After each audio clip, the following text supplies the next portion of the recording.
So this week I'm going to be talking about recovery. I had a really hard week last week, 3 cranes challenge, lots of mileage, sore legs. So these are some of the things I pay attention to on a recovery week.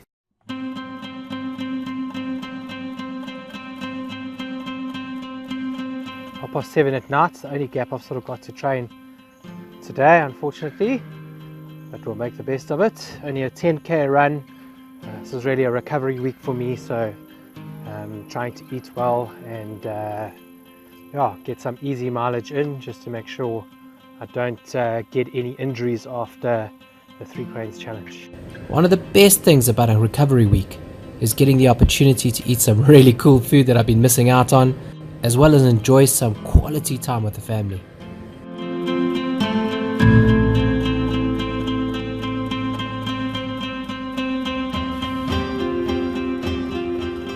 Okay, so this is very sore, especially after the big time in the mountains and your muscles have knots all over them, but it's one of the best ways of getting rid of those knots. If it's not hurting, you're not going hard enough. So you can see I'm putting my full body weight onto my calf and just rolling out.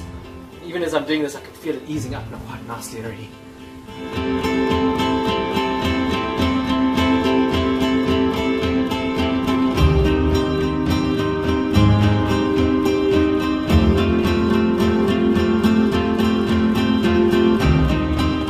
Here is what I got from Mr. Price.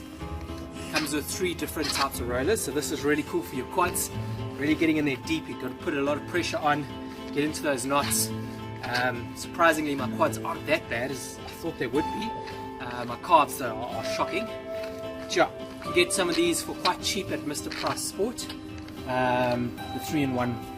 So I found this little guy here at Mr. Price Sport. It's got some really hard little ridges in. This really helps when you got plantar fasciitis or starting to feel like you're getting really sore and stiff under the foot. You put your full body weight on. So initially you're not going to be able to put your full body weight on, but as you start working it in, you've got to get under your heel. It's really going to start to ease up that plantar fasciitis and really help with the running.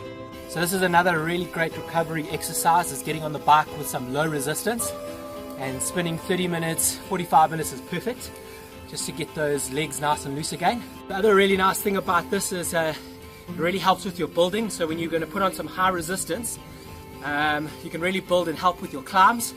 So Claude puts a lot of this in my training schedule, spinning and then also doing some intervals while spinning.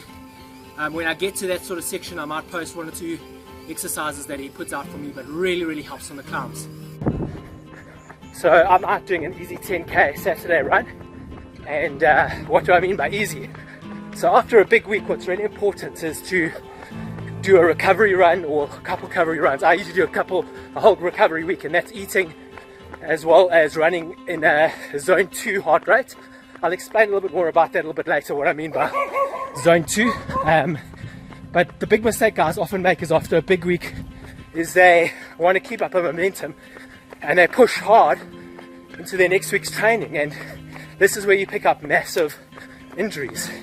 So after a big race or big week, you really, oh, see, I gotta start walking now. You really gotta keep it easy. I watch my heart rate, I stick in zone 2 almost to the beat. So if you go into Strava, you can have a look at my Thursday run as well as my Saturday, which I split in 2 runs unfortunately, just because I needed to go to the loo. But you'll see I literally hit zone 2 the whole way through the run.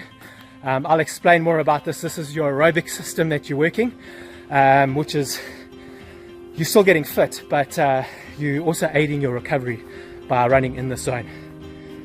The beautiful thing about social media is you guys don't miss anything. And yes, I've only been wearing 1 shirt since I started the series, and the only reason why is because I can't fit into any of my other shirts. I've probably got about 7 or 8 other shirts to wear, but unfortunately my belly's still a little bit too big to put them on. As always, if you've enjoyed this video, give it a thumbs up, tag someone who might be on a similar journey, or write a comment down below, and I'd love to get back to you.